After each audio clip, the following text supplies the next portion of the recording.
నా పేరు రాజీవ్ అమరం. నేను తూప్రాన్ దగ్గరలో ఒక డైరీ ఫామ్ నడిపిస్తున్నాను.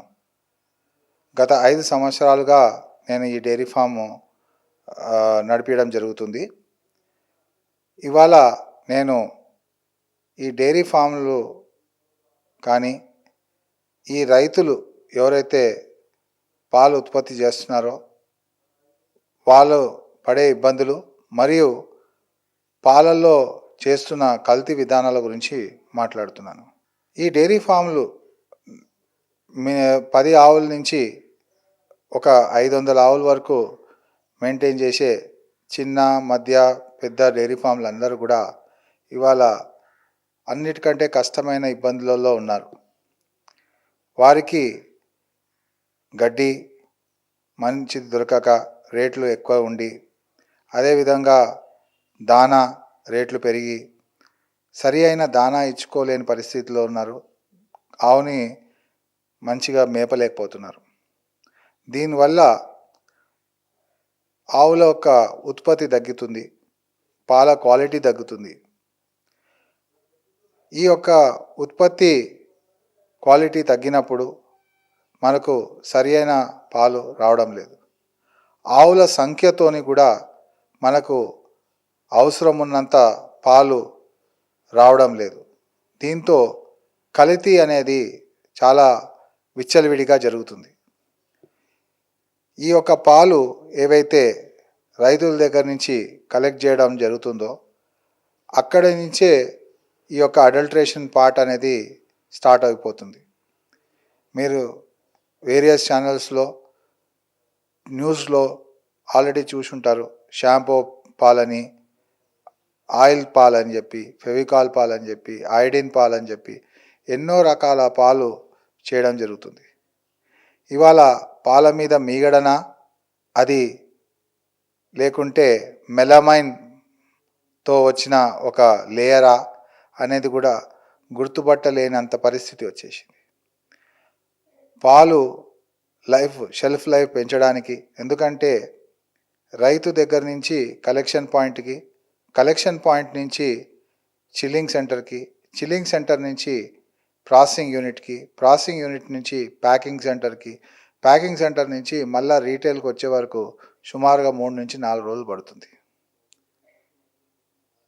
ఎంత కాదన్నా ఈ 3 రోజులు పాలను నిల్వ ఉంచాలంటే ఎలాంటి ప్రిజర్వేటివ్స్ వాడుతున్నారో ఇంకా మీరు దాంతో ఆలోచించుకోవచ్చు. ఇంత ప్రిజర్వేటివ్ వాడిన పాలు అది మనకు ఎలా ఆరోగ్యకరమో మీరు మరొకసారి ఆలోచించుకోవాల్సిన అవసరం ఉంది. పాస్చరైజేషన్, హోమనైజేషన్ పేరు మీద పాల షెల్ఫ్ లైఫ్ పెంచడానికి, అదేవిధంగా పాలల్లో జరుగుతున్న కల్తీని కప్పేయడానికి ఈ హోమనైజేషన్ ప్రాసెస్ అనేది ఎంతో తోడ్పడుతుంది. ఈ హోమనైజేషన్ ప్రాసెస్లో ఎలాంటి ఫ్యాట్ యూజ్ చేస్తున్నారు, ఏం చేస్తున్నారు అనేది కొన్ని డైరీ ఫామ్ వాళ్ళు ఎక్కడ కూడా చెప్పలేని పరిస్థితిలో ఉన్నాయి. కావున ఇవాళ ఈ యొక్క పాల ఉత్పత్తి పెరగాలి, క్వాలిటీ పెరగాలంటే ఖచ్చితంగా పాల ఒక రేటుని నియంత్రించి మంచి రాబడి పాల రైతులకు ఇస్తే వాళ్ళు కూడా మంచి ప్రొడక్షన్ చేసి పాలు మంచి క్వాలిటీ ప్రజలకు అందజేయడానికి ఎల్లవేళలా కృషి చేస్తారు. మీరు ఈ ఫామ్లో ఇంకో విషయం మీరు గమనించుంటారు. నేను ఫస్ట్ షెడ్లో ఉన్నప్పుడు మేము ఇక్కడ షూట్ చేస్తున్నప్పుడు మా దగ్గర ఒక ఈగ కూడా కనిపించలేదు. అదే మేము సెకండ్ షెడ్లోకి పోయినప్పుడు అక్కడ కొన్ని ఈగలు వచ్చి మా షూట్ని డిస్టర్బ్ చేయడం కూడా జరిగింది. ఈ ఈగలు రాకుండా ఉండడానికి కూడా ఈ ఫామ్లో ఒక చిన్న చిట్కా ఉంది. ఈ చిట్కాని మీరు అందరూ కూడా వాడుకోవచ్చు. ఈ చిట్కా ఏంటంటే ఒక ట్రాన్స్పరెంట్ ప్లాస్టిక్ కవర్, అది ఆయిల్ కవర్ కానివ్వండి ఇంకేదైనా కానీ ట్రాన్స్పరెంట్ కవర్ తీసుకోవాలి. మార్కెట్లో అవైలబుల్ ఉంటాయి. 1 లీటర్ కవర్ ఒకటి తీసుకొని దాంట్లో 2 భాగాలు అంటే 2/3 వాటర్, రెగ్యులర్ డ్రింకింగ్ వాటర్ పట్టి దాంట్లో మన కరెన్సీలో ఉన్న 2 rupee coins, stainless steel coins ఉంటాయి కొద్ది పెద్దవి కాబట్టి అందుకోసం 2 రూపీ కాయిన్స్ అని చెప్తున్నాను. ఒక 3-4 ఆ వాటర్లో వేసి దాన్ని ముఖ భాగము క్లోజ్ చేసి దారంతో కానీ ఏదైనా స్ట్రింగ్తో కానీ క్లోజ్ చేసి దాన్ని లైట్ సోర్స్ దగ్గర, అంటే సన్లైట్ సోర్స్ అయితే మార్నింగ్ టైము, ఈవినింగ్ టైం అయితే మీ ఇంట్లో ఉన్న ట్యూబ్ లైట్ కానీ ఎల్ఈడి బల్బ్ కానీ అలాంటి దాని దగ్గర ఒక 5 ఫీట్ డిస్టెన్స్లో, లైట్ నుంచి 5 ఫీట్ డిస్టెన్స్లో చేయి లేపితే చేయికి అందనట్టు ఆ కవర్ని కట్టి, అంటే సుమారుగా ఒక 7 ఫీట్ హైట్లో మీరు ఆ కవర్ని కట్టడంతో ఆ లైట్ ఎప్పుడైతే ఆ కవర్ మీద పడుతుందో, ఆ కాయిన్స్ కవర్ లోపల ఉన్న కాయిన్స్ మీద పడుతుందో అది ఒక రిఫ్లెక్టర్ లాగా పనిచేస్తుంది. Mosquito and fly repellent, natural, without any fumes, without any chemicals. దీనివల్ల మీరు ఫ్లైని చంపడం లేదు, దోమని చంపడం లేదు. జస్ట్ అవి మీ ఇంటి బయటికి వెళ్ళిపోయేటట్టు మీరు చేస్తున్నారు. మీకు తెలుసు సైంటిఫిక్గా కూడా హనీబీయే కాకుండా ఈవెన్ హౌస్ ఫ్లై కూడా పాలినేషన్లో హెల్ప్ చేస్తుంది. మన పంట పొలాలు బాగా అభివృద్ధి చెందాలంటే ఇవి అవసరం. ఏ రోజైతే మన భూభాగం మీద నుంచి ఈ హౌస్ ఫ్లై కానీ హనీబీ కానీ ఇలాంటి ఇన్సెక్ట్స్, ఫ్లయింగ్ ఇన్సెక్ట్స్ లేకుండా పోతాయో ఆ రోజు మన తినడానికి అన్నం కూడా ఉండదని చెప్పి సైంటిస్ట్ చెప్పడం జరిగింది. సో మేము కూడా పెస్టో ఫ్లైస్ పెట్టాము, అంటే ఫ్లైస్ చంపే ఎలక్ట్రిక్ మెషిన్స్.